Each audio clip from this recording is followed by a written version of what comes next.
Hi, I'm Abbie Boudreau, Hi, I'm Janay Oakland. and we are the co-owners of Teetotally Lifestyle. What's up, guys? What story are you here to share today? Well, I think that our big story today Yeah. is to tell you about what we're doing with Teetotally Lifestyle. It's a new approach to really reaching out to people who are sober curious and people who are mindful drinkers. And we want to let everyone know that you're not alone on whatever kind of sobriety journey you are on right now. Yeah, love just it. offer support and a community out there for people. Who do you hope hears this? I think we're really hoping Yeah. that people who hear this are people who are reconsidering their relationship with alcohol. Yeah. And we know that those relationships are usually pretty complicated. And then people who know that they're not going to be alone and that there's other people like us out there.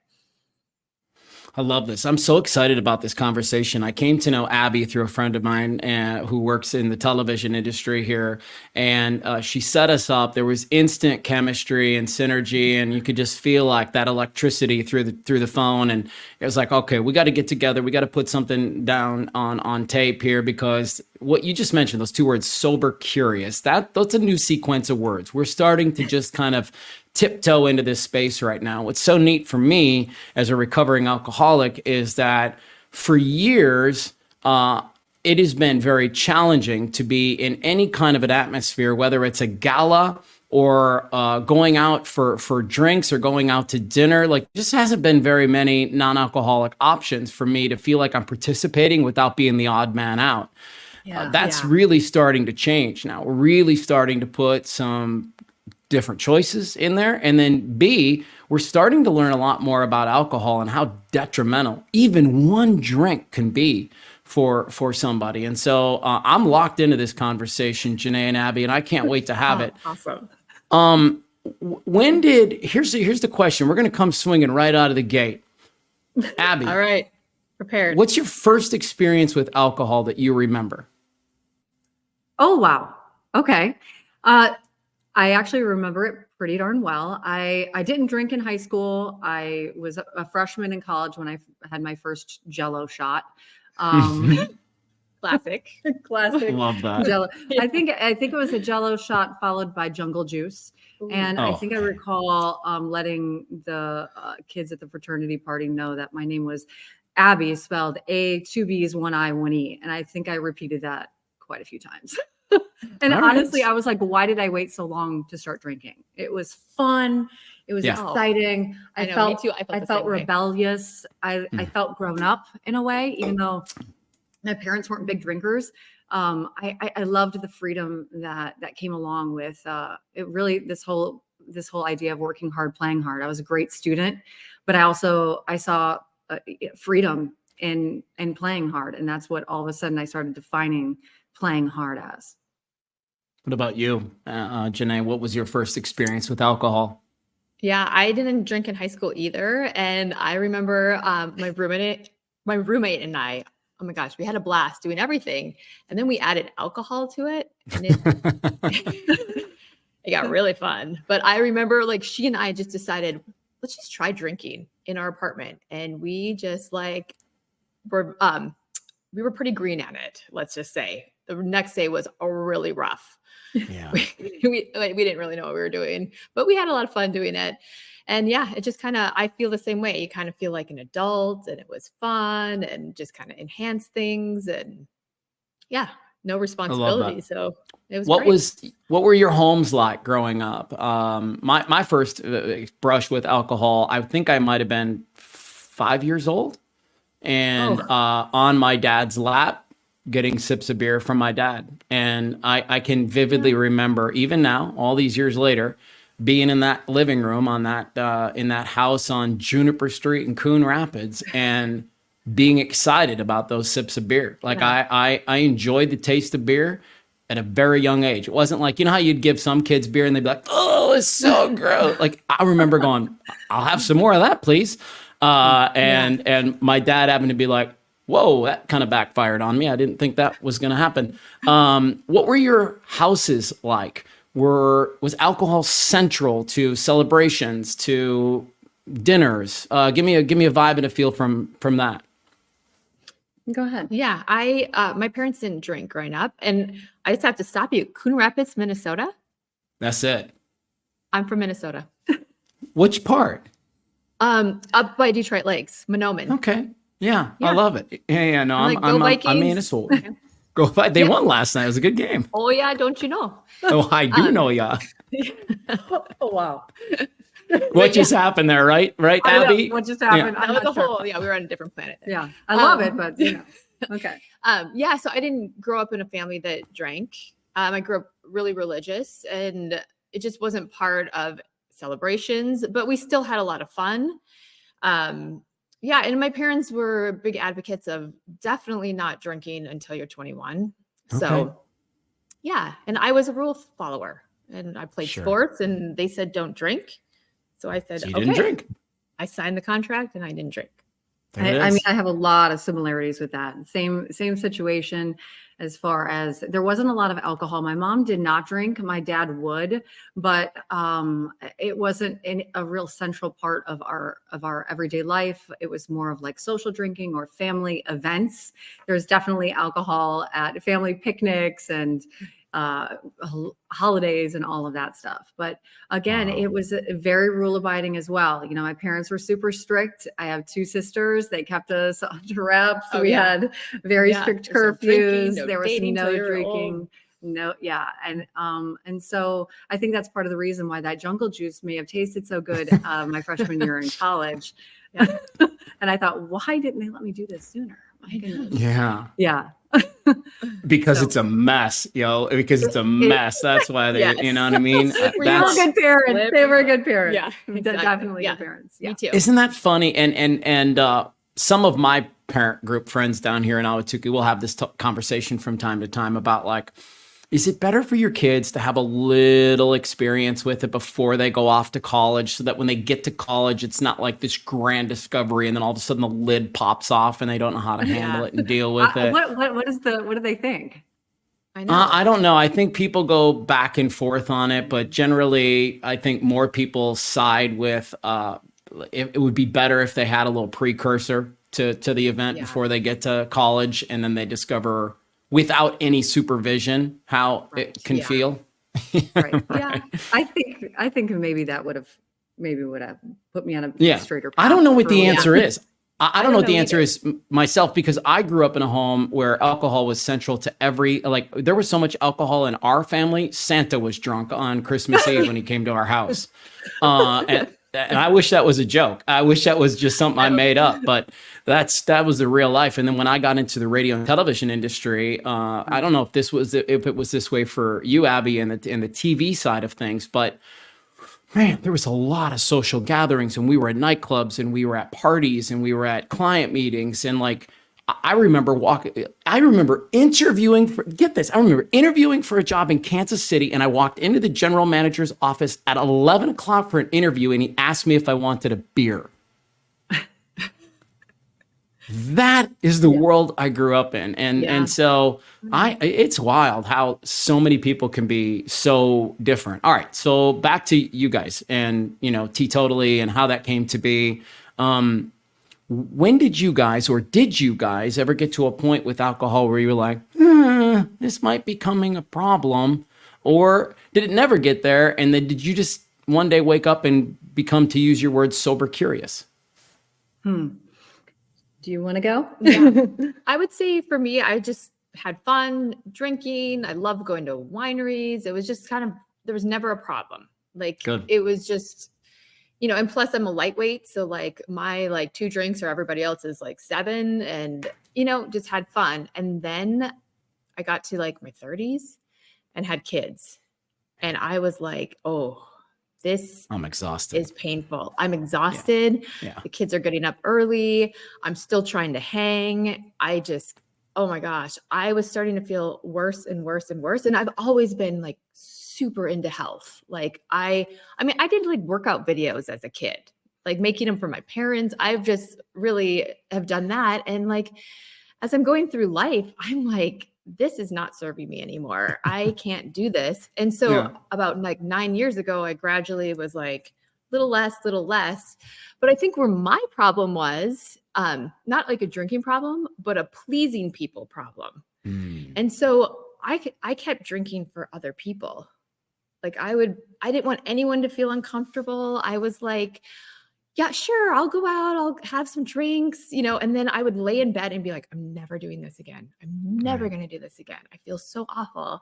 And finally, like, we just moved to Phoenix like a year ago, and I found a lot of friends that had the same mindset. So I think like the law of attraction was working for me, and that really helped me to feel like, you know what, I can make my own decision. If I don't feel good, I'm not going to do it. And also, there's so many alternatives now that has been so helpful. Like you can go to a party and have a mocktail and it's more acceptable. So yeah. Well, and nobody knows what's in the glass nowadays too, which is exactly. That in itself kind of helps. What's the story for you, Abbie? Well, I definitely feel like my story goes back to my journalism days. You touched on this pretty clearly. And during that period of time, I worked as a TV reporter, local stations, and then at the network for a bunch of years, all in 20 years.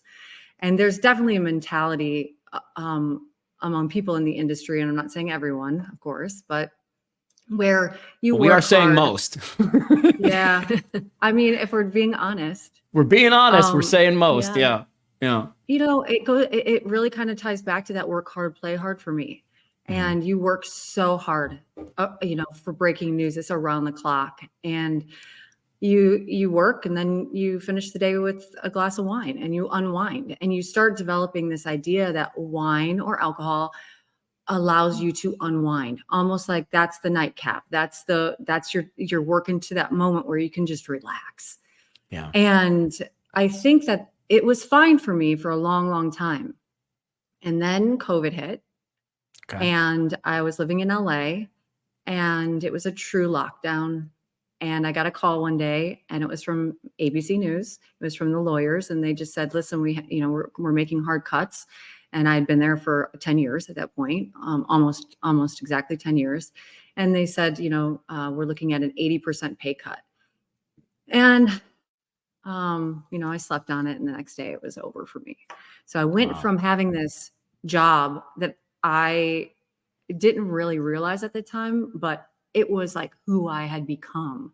It was my whole identity. Yeah, for sure. It was my whole identity. So I went from, hi, my name is Abbie. Yeah, I work at Good Morning America. Yeah, it's a great job. To, hi, my name is Abbie.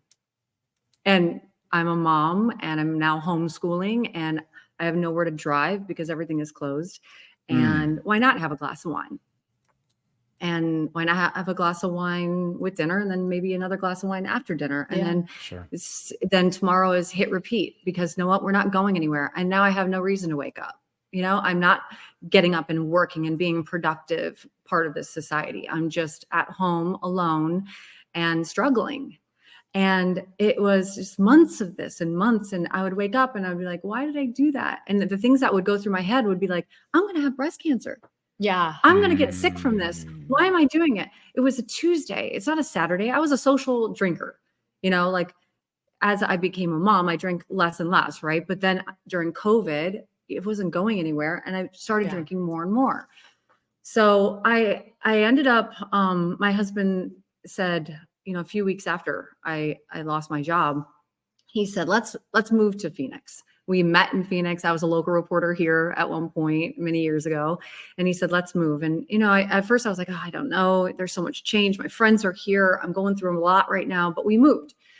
And once we moved, I realized this is an opportunity for me. I need to make a change in my life. Like, this isn't going well, and I need to be there for my kids. I want to be there for my kids. Yeah. What am I doing? And it wasn't like bottles of wine. It wasn't like my husband thought I was an alcoholic. It wasn't even that I thought I was an alcoholic. It was these habits of, well, I'm making dinner. Yeah. Open the rosé, just like sort of became just like what I started doing. Yeah. So it was dry January. Okay, good. Keep going. Well, actually, Liz, this is a good pause. So I want to ask Janay, I want to ask Yeah. Janay, as a friend here who has kind of watched Abbie go through this transition and work on a new identity for herself and figuring out how to answer that question of, hi, I'm Abbie and I blank, blank, blank, dot, dot, dot, right? Yeah. What have you noticed in your friend that has been a part of that journey? Well, I think I've known her for a year, but I loved her like immediately. And I think I didn't know her as Good Morning America Abbie. I just know her as Abbie, and I think she's amazing. I might have to cry because I do. I think she's like my best friend, and we're like sisters. And I think she's just really strong with it. She stood with it, and I think she's really helped me to like find a voice and be like, it's okay if you don't want to drink. And she just has so much more to offer than just being Good Morning America Abbie. Like Right. starting this with her has just been amazing. She's so driven, she's so passionate, and like she's just really like helped motivate me to That's so like sweet. to do That's really this. sweet. Thank you. Yeah, that's cool. Well, it's really, really hard, and it would be really impossible probably to help everybody understand the magnitude of what, people like me and Abbie, and I kind of lump sports and entertainment in the same category. They're two categories where you can never be off. You are always on. You are always looking for the next thing. You are only as good as what's coming up. Everything that has already been done has been forgotten about the nanosecond it was completed. And it's just what's next, what's next, what's next, what's next, what's next, what's next. And what that can do to your nervous system is like literally just put it in full on blown panic mode. And it becomes really difficult to settle your brain down. And so it's not strange to me that we hear about athletes, entertainers who frickin' OD on drugs, who are total alcoholics. It's because you look for anything that can just turn that volume knob down to a place that's manageable. Because especially if you've been doing it for a long time, man, it's easy to just get super cooked. And I mean, I don't know. My story is like, it got to a point where I had to be medicated in order to perform. Like I just got to a stage in my career, in my life, where it was like, I'm not even funny unless I'm drunk. I'm not even funny unless I'm high. I'm not even funny unless I'm doing pills. Like, and that's a real place for so many people because they just do not know how to handle the workload. And then what you're speaking about, Abbie, is so right. And Janay, I'll try to help you understand it too. It's like we got into this COVID situation and our audiences disappeared overnight. For a morning radio guy, think about what happened the next day after the pandemic. There wasn't a single car on the road. Nobody was listening to the radio anymore. Everybody's television habits were completely different. And then streaming is coming aboard. Like there was just so much change over the last few years in this traditional media space that it's no wonder people like you and me and others are kind of going, is there something else out there? Is there another thing that we can do with our skill set here? Because what you're good at, Abbie, is helping people understand things more. And so you can use that skill set in this place now. You can use that skill set in this sober, curious place here. And I want to ask you kind of the same question that I asked Janay, which is this, Abbie. What do you notice about Janay since starting this thing together? What kinds of things have you been shown in her and her personality and characteristics, kind of the person she is? Well, she's really, ever since let me just tell you this, like when we first met and she came over with her son and to play with my daughter for a play date, they were classmates. And I offered her a sparkling water and she said, "Do you not drink?" And I was like, "No." Kind of apologetically, no, because normally it would be like, "Want a glass of rosé?" Yeah. And then the moms were all like, "Oh yeah, let's do this. They're fine." Right.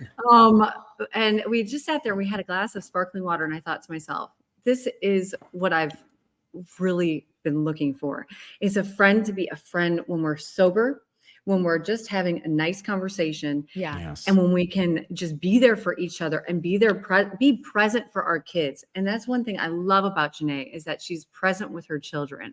Yeah. You know, she's a good mom, and it's hard to really be that kind of mom when you're juggling a wine glass in your other hand. It really is.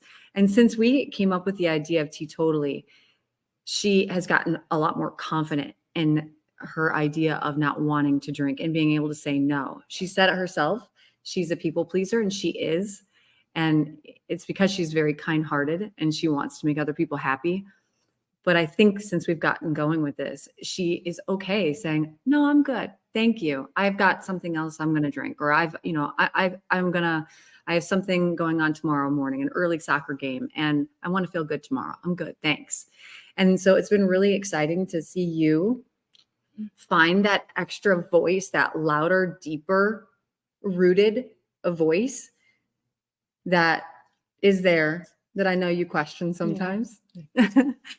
Let me And help it's you out. there, Let and me it's help you out, Janay. I strong. learned this in a previous podcast. We all think and suffer from this idea of imposter syndrome. We all do. Oh my gosh. I feel like I could be She like says the this president. a lot. I say She it all says the this time. a lot. Okay, so let me blow your mind. Are you ready? Yeah. The imposter is the thoughts that are coming in saying you're not good. Yeah. Got it? Mm-hmm. The imposter is not the person doing the work. The imposter is the thoughts that come in to say, am I the person that should be doing this? And so that can help you reframe imposter syndrome almost immediately. It's easy to think of yourself as the imposter. It's not true. The imposter are the thoughts that are coming in telling you that you're not the person who's supposed to be in this game, so to speak. So That's so true. yeah. That is so helpful because I have monkey brain. Yeah. And I have that all the time. And I have a lot of good things have happened in my life. And I've been fortunate, and like, I'm talented at piano. And I'm like, I don't even know if that's true. I question it. Wow. Yeah. You guys start listening to this, learn from people who lived at podcasts more, because we got some gems that we have dropped, including that one. Here's the other one that blew my mind. We had a psychologist on, and she said that people pleasing is actually selfish because you're doing it to make yourself feel good. And so if you're doing things that genuinely don't make you feel good, then stop doing it, because you're really just a people pleaser because you like how it feels when there's peace and cohesiveness and some of these things. And hearing that too was like, holy shit. Yeah, I've never thought That's about spot it like on. that. Yeah. It's totally spot on. Like I don't we want to do be that for uncomfortable, so I'm ourselves. gonna, The people pleasing is 100%. actually for us. It's not for them. We do it so that we can feel good in the place, and we don't have to have that icky kind of, to use a good Minnesota word, that ishy feeling of like, oh, I don't like the way this feels right now. It's like, well, then stop doing that. You're just doing it for you anyways. And so anyways, those two nuggets, there's like a million more, but those two nuggets have changed the way that I look at my own people pleasing, and then my own, imposter syndrome, quite frankly. That is very Okay, helpful. let's move on. Let's move on and talk about this sober curious movement. It's becoming louder and louder. And here's what I think I've come to understand and learn about you guys that I like. I'm not on the phone with a couple of alcoholics who, wrecked their whole lives and ruined their families and took it to a place of just total disaster. And then like they were at the very bottom, and then they had to try to figure out this way out. No, that's not the story. And I think your story is more common, right? There's less people like me who almost piss it all away and have to claw back to get everything together. There's more people who are just questioning their relationship with drugs, alcohol, pills, exercise, whatever your drug of choice is, and they're curious about it. They want to say things like, what would I be like if I wasn't drunk at the holiday party this year? What would that feel like? What would it feel like as if at my daughter's birthday party we didn't serve any alcohol? And these are questions that I think more and more people face. And so it's cool that you guys are on this movement. I'm sure you're going to gain some traction from it. What does it mean to you to be sober curious? I think for me, it means that I got to a point where I'm sick of drinking, and I'm sick of the way that I feel, and I'm sick of regret and wondering, wait, what exactly did I say last night? I'm sick of all of that. And so I'm curious about what life looks like without it at all. And I did not have a lot of examples of that when I stopped drinking. I was online looking for support. I was looking for people who I resonated with, and it was all very medical. And there was a lot on AA, and I questioned, am I an alcoholic? What is my label? And I just didn't resonate with any of it. I really didn't. I felt like I was an in-betweener. It was easy for me to stop for dry January, but after dry January, it was hard because then I felt alone. Then people who were my friends were like, okay, it's not January anymore. Like, let's go. Yeah. And and they didn't, Yeah. I didn't Free get, February. Let's go. I didn't really get that much support outside of a few real close family members and my husband. People were uncomfortable with me being sober, but it was also because I wasn't confident in my sobriety. I wasn't confident in my sobriety. Wow, that's a great one. What does it mean for you, Janay, to be sober curious? I think for me, I'm also super curious, but I'd also consider myself a mindful drinker. Like every so often in a blue moon, I have a glass of champagne. There you go. But I choose something extremely good and I enjoy it. And I know it's not like the healthiest for me, but I mean, it's far and few between. But yeah, just for me, I just make that choice that it really is health related. I don't want to feel gross. I don't want to be unmotivated. Like, I want to be there for my kids.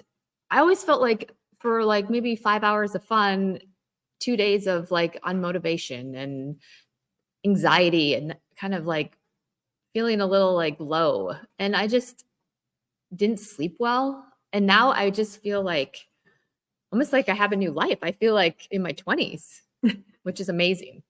Aren't you 20? Oh, I mean, I'm 23. She is still in her like, 20s. She's still in her 20s. Yeah, my fake age. Yeah. What was the first, you guys have mentioned this a couple of times, this dry January situation. So did you guys do a month off together? Was this a collective thing and that's how it started? Or did you both choose it individually and you came together and said, holy shit, I'm doing the same thing? Yeah. Well, actually, so I did a dry January in January of 2022.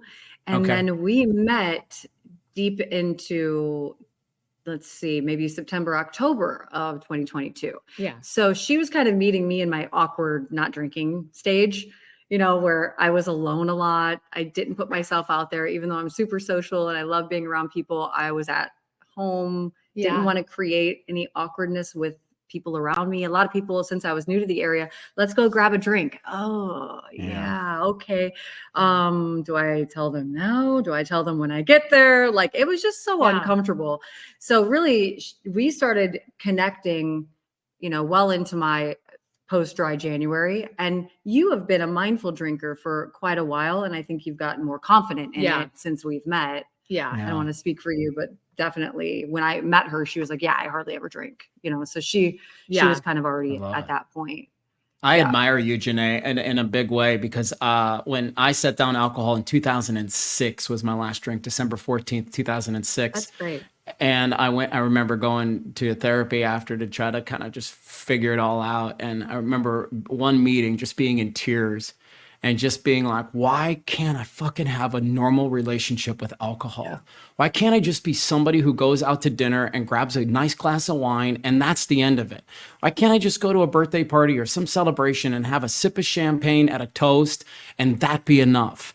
And so I really, really admire people who have a healthy relationship with anything, quite frankly, but especially these things like, drugs, alcohol, and pills that can kind of take us down a really dangerous spot. And something you said earlier, Abbie, resonated with me too. I didn't really get down with AA either. It never felt like my people. It never felt like the thing that was going to be the right thing for me. And when you're going to stop drinking, it's almost the norm. Everybody's like, well, you should go to AA. You should do AA. Yeah. And I went to a couple of meetings and I just kind of felt like I looked around the room and I don't know, it didn't match for me. And at the end of the day, for me, honestly, guys, I was like, listen, bro, this works really only one way. It doesn't matter where you go, what your support is. You either drink or you don't. Like, that's it. It really is that simple at the end of the day. You either do or you do not drink. And so you just have to wake up every day and choose not to drink. That's it. End of discussion. End of story. And I don't know why, but I've been able to do that, for That's I don't awesome. know, Yeah. what year is it now? Once you put your mind to 2023? it, Yeah. yeah. Yeah, it's been a while. Well, I've been it's off the funny that you sauce. say that, Matthew, because we always joke that we feel like we hear this all the time. It's either you have to be pregnant Yeah. or you have to be battling addiction in order to Yeah. choose not to drink. Oh, yeah. And we do not believe that. We believe there's a whole space out there where you can choose not to drink because you want to make that for decision. whatever reason. If it's because of health, if it's because of any other Kids, reason, Yeah, right. you just don't want to. you don't, it You doesn't don't like yourself when you drink, whatever. Yeah. Yeah. And so that's the space that Teetotally is trying to explore. It's not I hate calling anything like extreme, but it's not like pregnancy to addiction. It's that space in between that we really want to just shine a spotlight on and say, it's all right. Listen, here's what life can look like if you choose to not drink or drink a lot less, and you're going to level up. You are going to level up. You're going to be able to have time to pursue different interests, different hobbies. I started drawing again. I started painting again. I started a garden. The things that you have the time and the passion for. It has unlocked parts of my brain that I have not experienced in so many years. And it's really made me a better mom, a better wife, a better friend. And I feel good when I wake up. I'm excited to start the day instead of like, why did I do that? Me too. I Nice. consistently get up at 5 o'clock in the morning. I get my day started. Like, that was not happening before. It can't. My days it can't. are long. They're great. They're, fulfilling and productive. Really? And Yeah, awesome. Let me ask you a question, Janay, and you both can bat this around. But if you're going to be sober curious, you're going to decide, whether it's a month or 6 weeks or 6 months or a year, whatever time frame you want to put on it, and you say, I'm just going to stop drinking for a little while. How, in your experience, how important is it to find something to replace it with? And I'm asking this question based on the fact that, Abbie, you just said, I replaced it with this. I started a garden. I filled it up with these other things. So the question is, how, if you're going to set it down for a while, how important will it be to sort of fill that space with something more productive? Yeah, we're huge believers in it. And that, I think, is part of Teetotally. It's kind of like we want to be a community of like focusing on things that help kind of distract you from drinking, because there's so much more out there that you can do, and like just picking up hobbies. And like, I'm a big tennis player, and she has a lot of DIY, and it really does help to have these activities to like keep you from just sitting around and having glass of wine. And I remember when when I had stopped drinking, and then my husband and I would go out for dinner. The drink that I was really used to was getting ready, the drink of wine while I got ready. I was like, oh my gosh, what am I going to do? It almost made me in a bad mood. Like, well, that's the one I miss, like how am I going to replace that? And I've had to like come up with ways to replace that. So I think replacement it is important, and so what I do instead is I might have an espresso. Yeah, she comes in hot I with do. an espresso. I I'm do. like, "Whoa, I what have a did you nice have?" little espresso. I turn on my music. I do more self-care than I've ever done. I take pride and time for myself. It used to be a chore, the last thing on my checkoff list, something for me. And I don't say that to be like, oh, what a martyr, poor, I say that because it's true. I never took time for myself, and now I do. And my kids see that and they join in with me. It is just it's a nice new ritual, but a Teetotally focuses a lot on self-care and ideas that you can do for yourself that are not super expensive. And hobbies are very important. I really do think, because when you're doing a hobby, like when you're painting or you're riding a horse, or you are playing tennis, you're focused. You have like this like cool tunnel vision that you can get. And it's so important to have that, like your brain start kind of, I don't know, redirecting or recalculating and firing off in a different way. Yeah. It's funny when I go out. Go ahead. I'll make this edit. You pick it up. Sorry. And to be totally healthy, I got a health coaching certification later in life. figuring out what I'm going to do in my next chapter. And I thought you were only 28. I know that was like, chapter 23. To be fully healthy, it's a whole spectrum of things. It's not just like I eat healthy and I work out. I mean, Right. Are you spiritually healthy? Do you have hobbies? Do you have good relationships? Do you have a social life? I mean, it is a whole spectrum. And I think that's kind of really what we're trying to like create for people.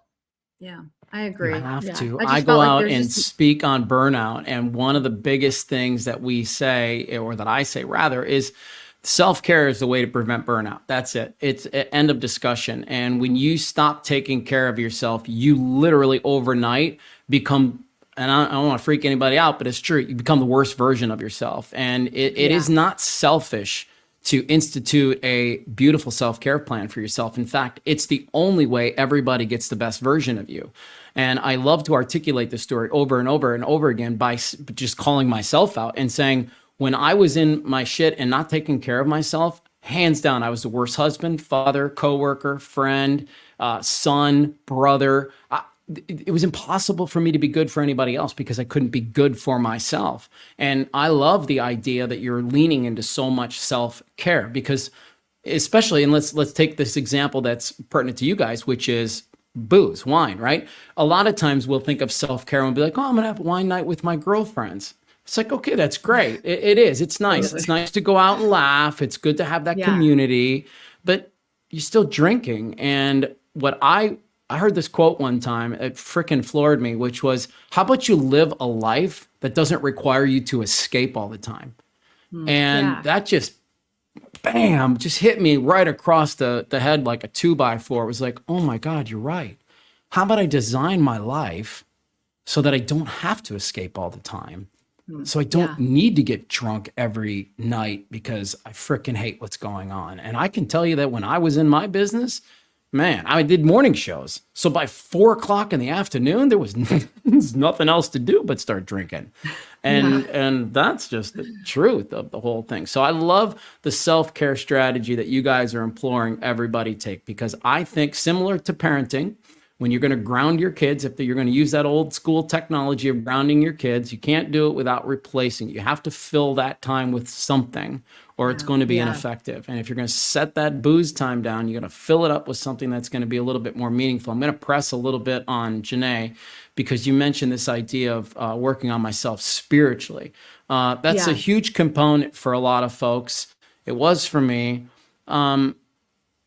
There's a judgment-free zone, so I don't care what your answer is, but how do you work on yourself spiritually? Yeah, I mean, I've always believed in God. Yeah. I grew up in a very religious family. That's very important to me.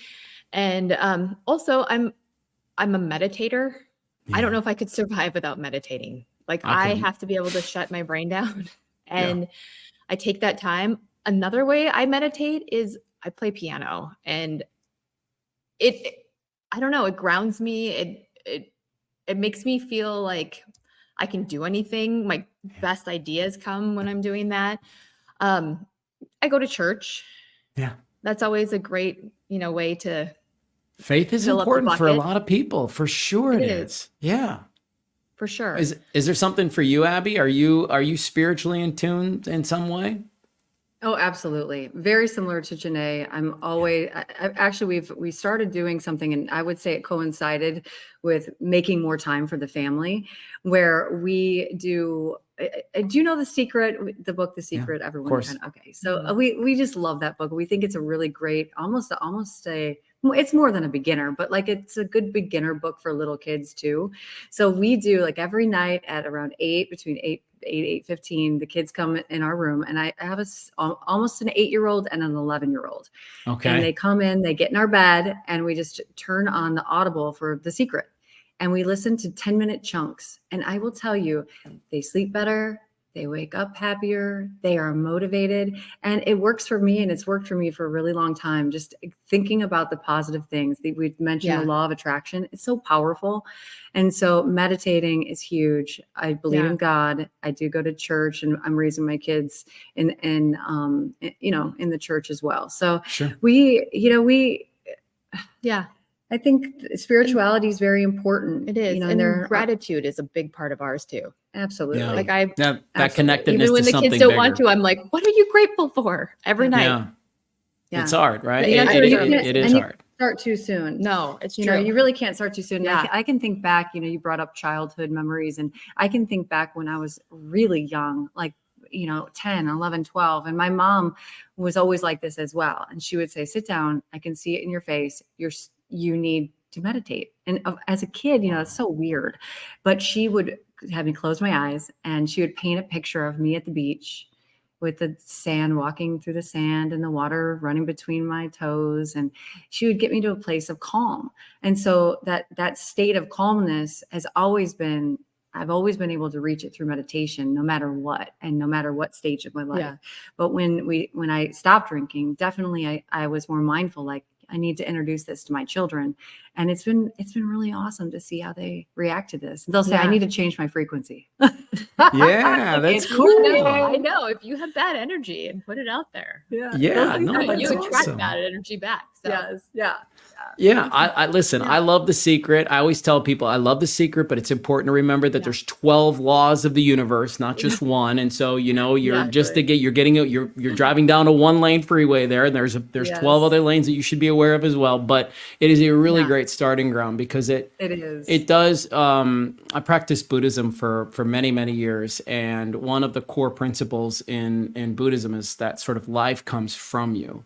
And it doesn't come at you, it comes from you. And so it sort of falls in line with the law of attraction and that principle of what you put I'm a big out, believer in that. you're going to get back. And there's a lot of truth to that statement. And there's a lot of truth to the fact that when you're connected to something that's bigger than yourself, it's a little easier to get through these things.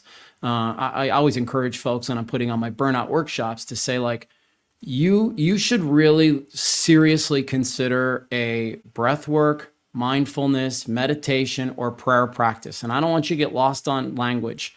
They all do the same thing. They Yeah. all Yeah. make you better decision makers. They make you a little bit more calm in the face of adversity, and they help you stay connected to what's truly important about yourself. Now, if that sounds good to you, go down one of those 4 roads, because they all literally do the same thing. They connect you to something and here's the other piece. If you're not drinking, well, we both know it, right? The alcohol has its way of kind of calming us down and settling us down, especially if we have, you know, more than a few, and we can get into a pretty good space where we feel pretty good about ourselves and our life and everything's kind of humming. You know, that buzz is powerful. And when you get rid of it, you do need to replace it and find a way to settle your brain down a little bit and get it intact. And I wonder if you guys, how strong you feel about this idea of, if you're going to set down alcohol for real, like not just be sober curious, but get rid of it for real, you'll have to find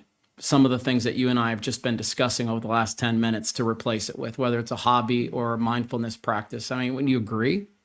Agree. Totally. And I would say both. I Yeah. mean, Yeah. you definitely, but it's amazing how much more time, energy, patience, and focus you have Yeah. when you stop drinking. I mean, it's Right? just this, and something Well, that's and something you're not that just going through the motions of things. Like Right. sometimes I'd get up the next day and I'd be like, okay, I'm cooking breakfast, all right. And then I'd try to like just sit on the couch, be like, here's your iPads. And I'm like, what am I doing? Like, Right. Yeah. this is But ridiculous. one thing that's interesting about both of us is that both of our husbands still drink. Yeah. And so for a long time, when I was questioning, you know, I mentioned I would wake up in the morning and I would be like, oh my gosh, this could give me breast cancer. This could give me XYZ. Why do I feel this way? And my husband's just sleeping peacefully. And he had a great night of, you know, having a couple glasses of wine or more and sleeping like a baby over there. And I'm you said monkey mind, 100%, 4 a.m, monkey mind going, oh my God, why am I doing this? What did I say? He wakes up, no, hon, you're fine. You're fine. I said, babe, I got to stop this. I got to stop drinking. But there's a part of me that feared it because I didn't want to, like, we had so many good conversations I didn't want to be over the not wine. fun one. I didn't want to disrupt our relationship. Yeah. So that prevented me from slowing down or stopping for a long time. Me too. I felt like we both this is like what we did together. And yes. And then when I stopped, he was my number one supporter. He said, you don't have anxiety anymore. there's no more anxiety. Yeah. Like you're waking up and you're feeling good. And he wanted that for me. Yeah. Maybe deep down, he wishes that maybe I could have that glass, but never once have I felt that he wants me to go back. And that is enough for me to go, okay, this is better for my relationship. And my relationship comes first. So I feel really, really strongly that it was the right decision for me. Yeah. Yeah. My husband fully supported it too, but he was like, just stop being Minnesota nice and wishy-washy and just be like, I'm not going to drink, instead of being like, well, you know, the people pleaser. And so, what do they need from me right now? Yeah. And you Am I get into making those someone situations, you make it about them. Yeah. But really I'm making it about me, I guess. I want to be comfortable. It's true. Yeah, it's totally true. And here's the thing, like for people in relationships like yours, and my wife still will have a cocktail every now and again, but what they're looking for is a shared experience. That's what they want, whether that's booze or a bike ride. Like oftentimes those people around us, they like what happens when we're together. And that is true.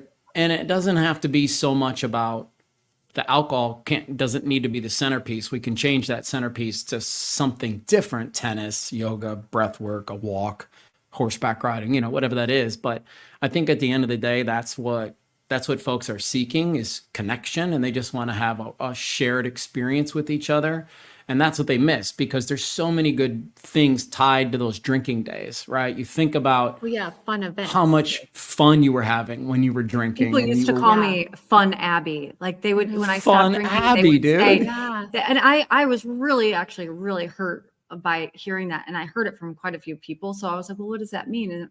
And like, does that mean I'm not of Fun Abbie? Yeah. And like, they haven't even been with me when I don't drink. By the way, I'm still super fun. Super fun. Yeah. Me too. I mean, my God, life of the party right here. Right there. I mean, when I was drinking, alcohol would affect me in a very lively way. So I get what they're saying. Loud, funny, last one to leave. Sure. That's how I was. And very personable. Oh yeah. But I would also, stick my foot in my mouth. I would get feisty. I would, possibly pick a fight maybe with my husband at the end of the night. Oh yeah. I was not, so it wasn't always fun. They rough. would see Fun Abbie and maybe it wasn't always Fun Abbie. Yeah. But those were not like, it wasn't like all the time, but that's how it would be if I really indulged. And so, Fun Abbie, I thought, God, I am still Fun Abbie. And I want people to feel like they can still go out and be the life of the party. It's just about overcoming that awkwardness at the beginning, because we're so conditioned to think that alcohol equals fun when that is not the case. It's not. We can have fun without alcohol, and give it a shot, because you'll find out the same thing. I just think people need more support. They need to see a visual example of what it looks like to have a good time without the alcohol. So many people have reached out to us, and we've only just kind of getting our feet wet. And they have said, well, gosh, COVID really screwed me up. Yeah. COVID really screwed me up. I got to get control over this. I know I'm drinking too much. How many times have we heard this? I'm drinking too much, but I don't know really what the next step is, And so that's why we wanted to create Teetotally. Yeah.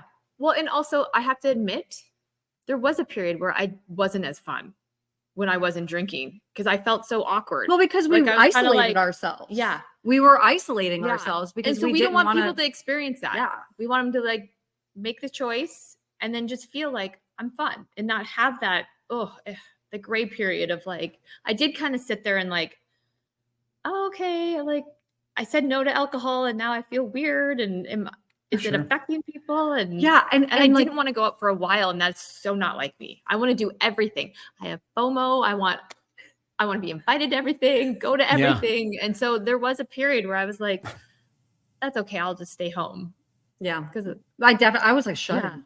Yeah. I was shut in for about a year. I mean, I was like, oh God, people are going to be judging me. And maybe that comes from a place where I would have judged them previously. Maybe I would have thought that was weird that they didn't drink. Yeah, no, I definitely judged. And I think that comes from a deep rooted societal, traditional drinking culture.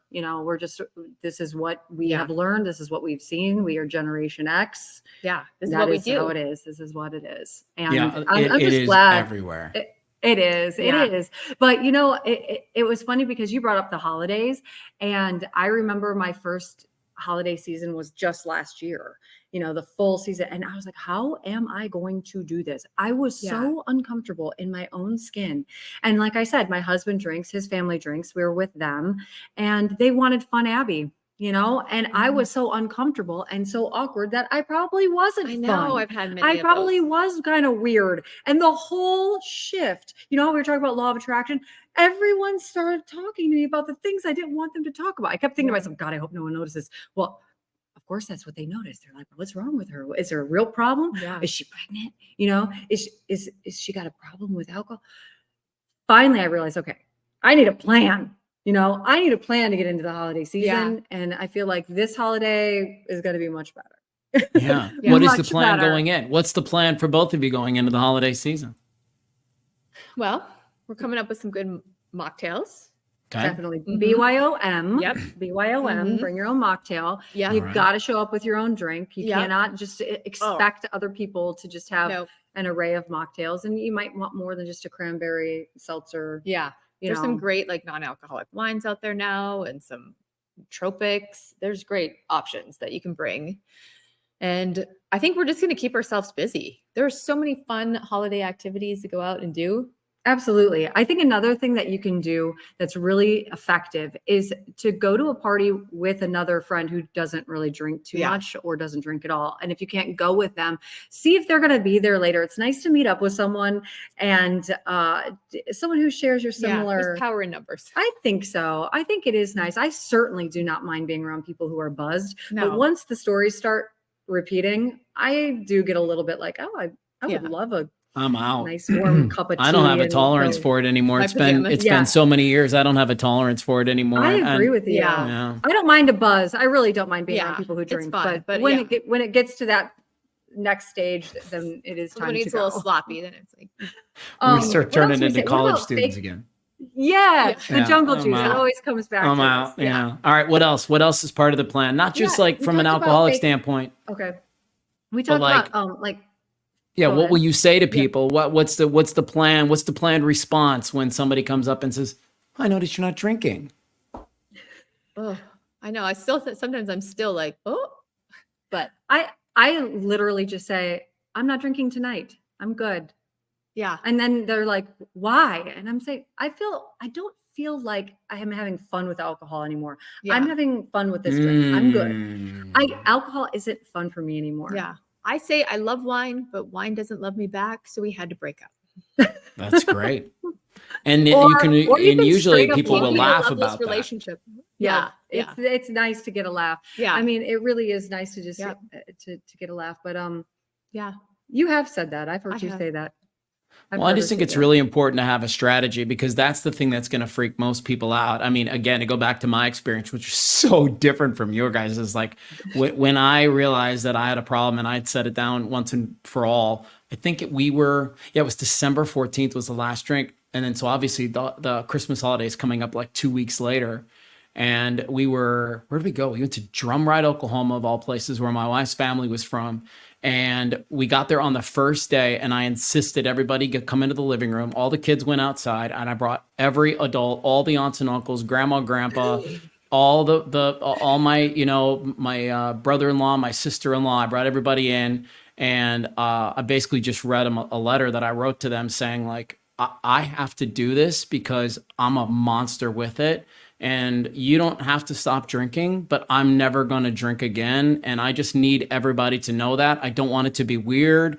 You all keep throwing down and you do what you want, but just know for me, the chapter is ended. It's over and I'm never going to be That's looking impressive. back.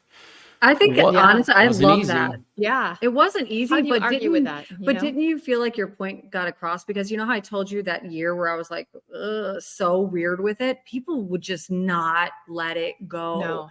They would just be like, come on, relax. You're not an Yeah. alcoholic. Why are you even doing this? Yeah. And it's like, well, because I'm choosing my health. I'm choosing my family. I'm choosing my mental health. You know, and it was never enough. So I do think if you can elicit a laugh and keep it chill, I think that's really great when someone asks you why you're not drinking. But if you need to, you can also just lie. It's not anyone's business. Like, honestly, I get sick whenever I drink, so I'm drinking this.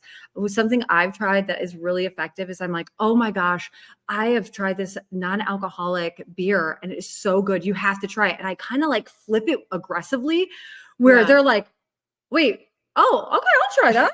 Okay. You know, so it's like, then they're trying what I'm bringing.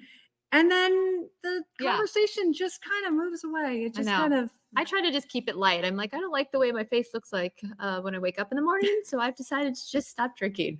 And for some reason, that one resonates. And I'm not sure why. Maybe it's I have never heard that one, but I think if someone said that, I would be like, I couldn't stand looking in the mirror in the morning. I was like, No, I agree. It's not any of their business, but I also will say on that same tongue that I think for folks like you guys, and certainly in the line of work that I'm in now, I think the more honest we can be with people about the reasons we're choosing to set down whatever that substance is, we're more inclined to hear something like this. Yeah, me too. What are you doing?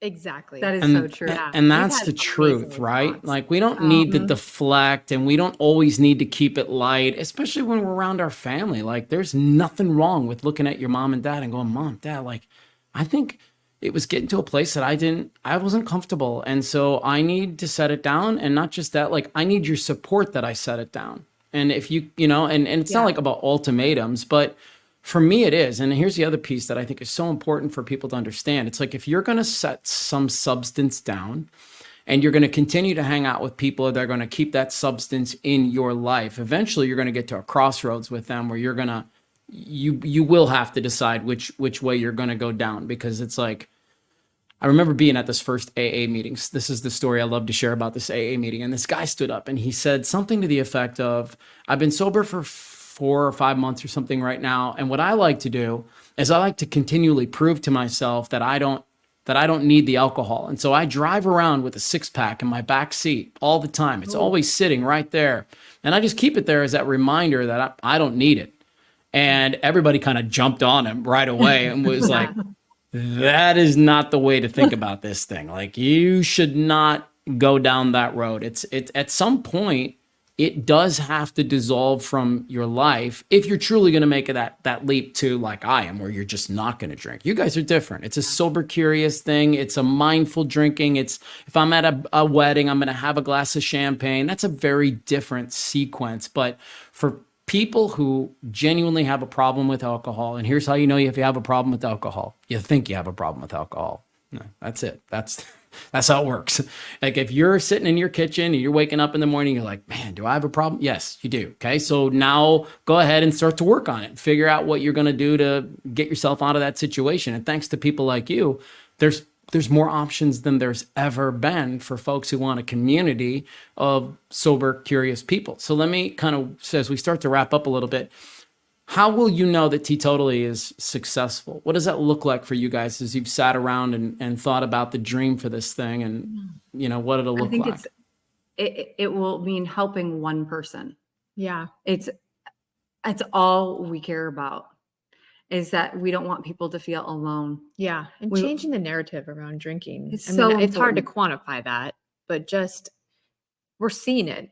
Yeah. As we're doing this, just the response from people, and like, oh, I feel that way too. And I don't sleep and I don't want to do this. And we really feel like there's a lot of people who do have problems with drinking, but they don't want to use that word alcoholic. They don't want to think of themselves as an addict of any sort. And maybe they're really not, but they do have a problem. And so we're saying, let's reconsider that relationship. Let's take a look at that. And it's okay to examine it personally, privately. And here are some things that you can do in the meantime while you're working on that. And it's going to be okay. It's going to be okay. Yeah. That's the biggest. We hope people feel like they could reach out to us too. Teetotally, they can. DM us or email us. We would love to hear from people. That's how you have to answer all the questions now. When people ask you something that's right, you say teetotally. Yeah, teetotally. We do I know every time we say totally, we're like teetotally. Teetotally. All right. Here's a great place to wrap up. You guys are moms. Clearly, you've made this decision for your families and for yourselves. And so My kids are a little bit older than yours, so I'm curious how you're gonna answer this question. But I know you said, Abbie, yours are 8 and 11. How old are yours, Janay? 6 and 8. So they're going to get older. They're going to turn into teenagers. And no matter what we do as parents, they're going to be exposed to alcohol at some point in their lives. And so I guess my question is, when that happens for you guys, have you prepared a statement? Have you thought about how you're going to handle those moments where they start to experiment with alcohol, whether that's 19 years old or 14 years old?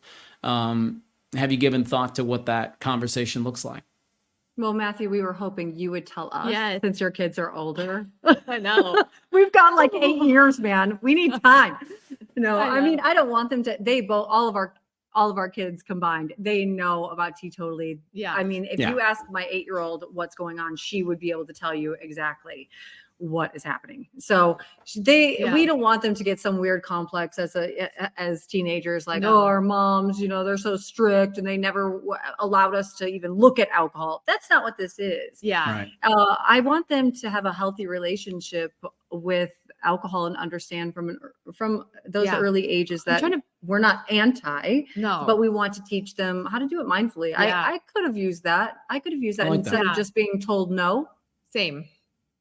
Same. Maybe I could have avoided some really Yeah. stupid, all the stupidest decisions I've ever made was under the influence of alcohol. Yeah. 100%. Mhm. I could have avoided some Or really like the meanest stupid things I've said. Sure. What was Alcohol. that? Why didn't I ask this question yet? What's the dumbest thing you ever did drunk? Oh, I don't even know. Oh, I think I've had a This is mental the block. moment where you say, which story should I share? Yeah. Exactly. Are my kids listening? My pictures are like this. On top of the bar. Yeah. But I'm Yeah. hoping too, just like with our kids in general, we're preparing them to make good decisions around a lot of different things. Food, alcohol, who their Spirituality. friends. Yeah. And That. so when they get in that situation, they're in their right mind to make good decisions. And I don't Yeah. think we expect these kids to be perfect. I No. really do not have that expectation. But Yeah. I do think that as their generation gets older, there is going to be less drinking. I truly Yeah. believe that, just based on research and Yeah. based on these amazing non-alcoholic companies that Yeah. are popping up left and right. Even They're going to have millennials have- options. We didn't have options. No. It was either have a Coca-Cola or Jungle Juice, and or a water. I mean, there were not. I Yeah. don't even think they offered soda. There's so many more options. Yeah. No, it was water or alcohol. And I think there's so many in between Yeah. options now that I think our kids, I think they're And going to we're be also able keeping to. them pretty active. I think for me too, I was so active in high school, I didn't really have time to drink. You play sports, you're in music, you are in student council. And so when do you have time? So I think too, like keeping them focused and having activities and being present in their life is hopefully going to help them to make good decisions. Yeah.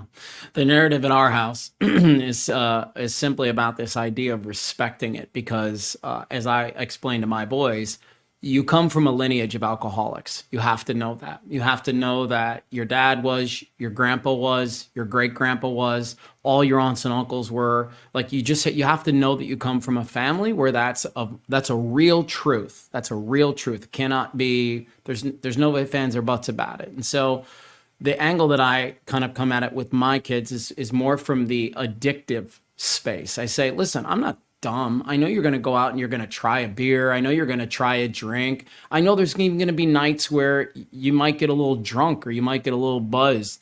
The only thing I'm asking you to manage is the addictive piece of it. Like we can't ever get to a point where we require it in order for us to be okay.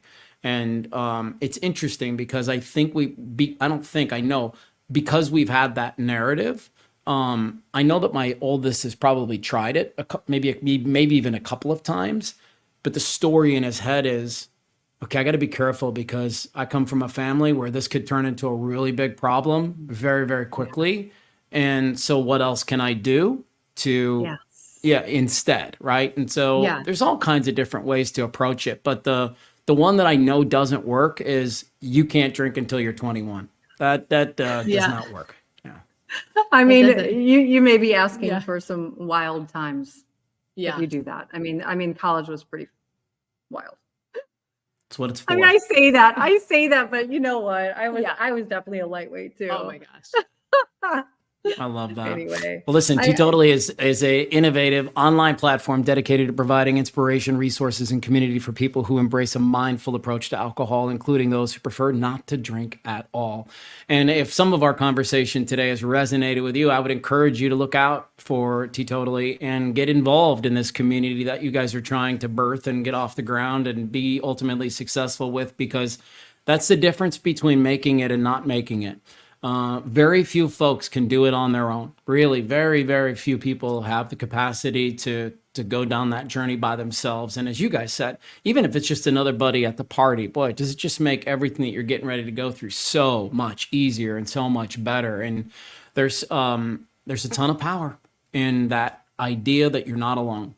That's it. There's so much power in that idea that you're not by yourself. And I can guarantee, Abbie, well, you were having that sort of year where you were kind of transitioning out of one thing and into another. Part of the reason you sort of wanted to stay in was because you felt isolated. You felt like, oh my God, I'm the only one going through this massive change in my life. I'm trying to figure out what my relationship is with alcohol. I'm trying to figure out what is my relationship with my husband? What is my relationship with my kids? We've just moved to, like, you were going through a ton of stuff.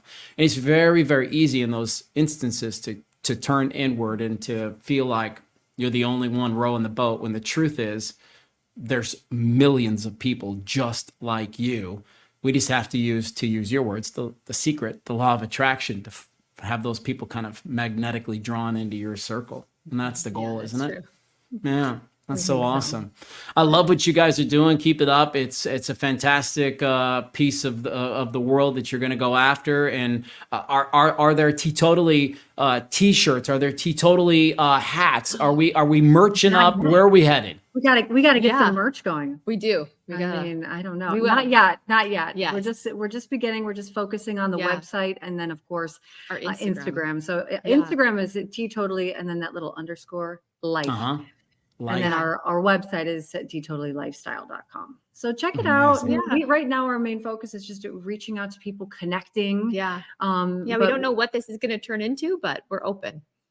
Yeah, here's the thing I know, guys. Where it starts won't be where it ends. And just as long as you keep Yeah. as long as you keep moving one foot in front of the other, and you literally treat every single thing like it's a win and a learn, you'll be fine. You'll be absolutely fine, because you have both become successful in other areas of your life. There's no reason to think you can't do it again, right? Thank you, Matthew. Yeah. This We has really been great. appreciate it. Yeah, well, you're welcome. Thank you guys so much for being on the show. Yeah. Abbie and Janay, you can find them at Teetotally, what was it, _life on the Yes. IG. Get on the gram. You guys got to get hoodies that just say sober, and on the back they say curious. Oh, I love it. All right. Okay. Do we need to get like a copyright situation? know. Do we need to, We'll or- have to share. I don't know how It's that like works. a Shark Tank where we're It's your idea. Yeah. wonderful, taking a piece of our. I just have the ideas. You use them and run with them. Oh All my right, God. all You're the right. best. Okay. Thank Might you, be getting some Matthew. merchandise in the mail. This is great. Appreciate Thank you that, so guys. much. All right, right, we'll see you thank next you. time. Okay. Bye.